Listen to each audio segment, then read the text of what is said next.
প্রধান উপদেষ্টা doctor Mohammad Yunus just ঘোষণা দিয়েছেন যে উনি ৪-৫ দিনের ভেতরে, মানে গতকাল ঘোষণা দিয়েছেন, গতকাল ২৬শে জুলাই, যে ৪-৫ দিনের ভেতরে উনি ইলেকশনের একটি ডেট ঘোষণা করবেন। ভালো খবর। এটা নিঃসন্দেহে রাজনৈতিক দলগুলোকে রিঅ্যাসিওর করবে, আশ্বস্ত করবে। তবে নির্বাচন ঘোষণার আগে থেকেই অত্যন্ত স্বাভাবিকভাবেই বিভিন্ন রাজনৈতিক দলগুলো তাদের নির্বাচনী প্রচারণা বা দল গোছানো ইত্যাদি কার্যক্রম শুরু করে দিয়েছে। বিশেষ করে সর্ববৃহৎ যে রাজনৈতিক দল বিএনপি, তাদের ঘাঁটিগুলোতে, মানে তারা যেখানে জেতার সম্ভাবনা সবচেয়ে বেশি, আসলে বেশিরভাগ আসনই তো ওনাদেরই জেতার সম্ভাবনা বেশি। তো তারপরেও ওনারা প্রচারণা চালাচ্ছেন, প্রার্থী নির্বাচনের ব্যাপারে ওনারা উদ্যোগ নিচ্ছেন, মানে কথাবার্তা চলছে, কাকে মনোনয়ন দেওয়া যায় এগুলো দেখা যাচ্ছে। তো নির্বাচন যখন হবে তখন এটা ধরে নেওয়া যায় মোটামুটি নিশ্চিতভাবেই যে বিএনপি জিতবে, এবং কোনো বিশাল কোনো অঘটন না ঘটলে তারাই আগামী নির্বাচনে বেশ বড় সংখ্যাগরিষ্ঠতা নিয়েই পার্লামেন্ট বসবেন, এবং ওনাদের ভারপ্রাপ্ত চেয়ারম্যান জনাব তারেক রহমান দেশের ভবিষ্যৎ প্রধানমন্ত্রী সম্ভবত হতে চলেছে, সম্ভবত প্রায় নিশ্চিতভাবেই হতে চলেছে। প্রায় কথাটা বলছি কারণ আসলে নিশ্চিতভাবে বলাটা ঠিক, মানে অফিসিয়ালি কারেক্ট নয়।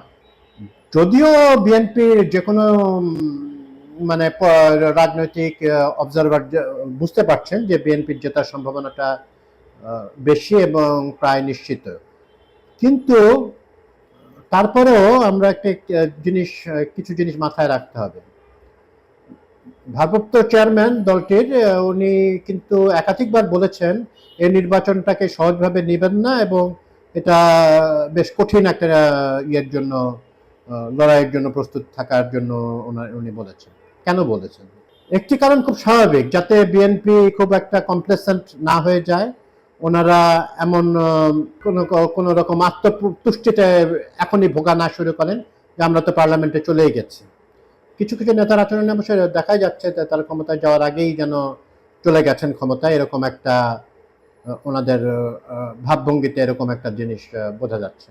তো সে যাই হোক, তো কমপ্লেসেন্ট যাতে না হন এই জন্য হয়তো তারেক রহমান বলেছেন, এবং তারেক রহমান এটাও বলেছেন যে মানে সবাই যেন মাঠে থাকেন এবং বিজয় একেবারে নিশ্চিত করেই তারা ঘরে ফিরবেন, এরকম একটি ইন্সপিরেশন উনি দলের ভেতরে দিতে চেয়েছেন।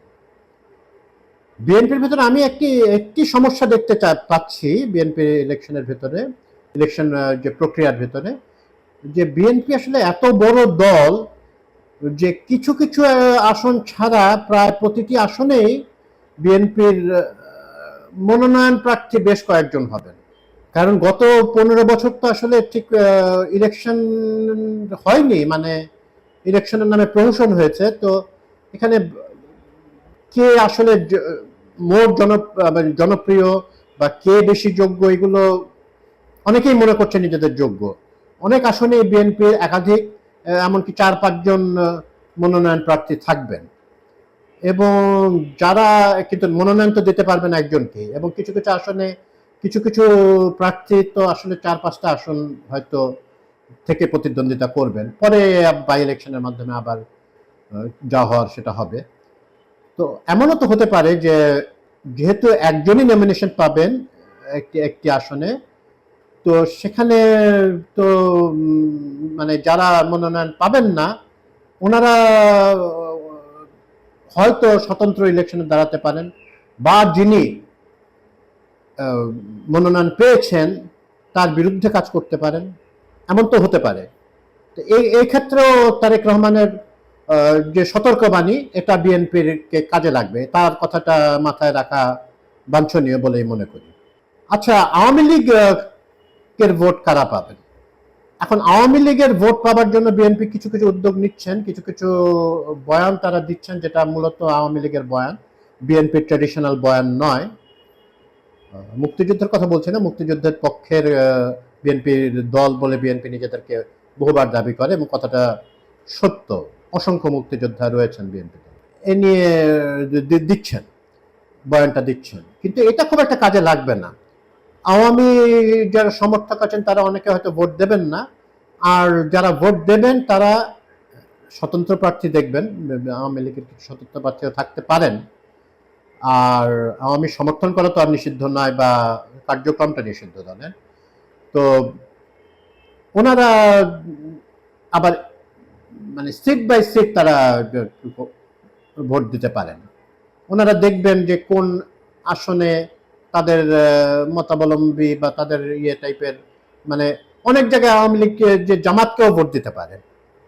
হ্যাঁ, অনেক সময় পারিবারিক বা ইয়ে রিজনে, সামাজিক কারণে অনেক সময় ভোটের অঙ্ক নির্ধারিত, মানে হয়, অঙ্ক কষা হয়।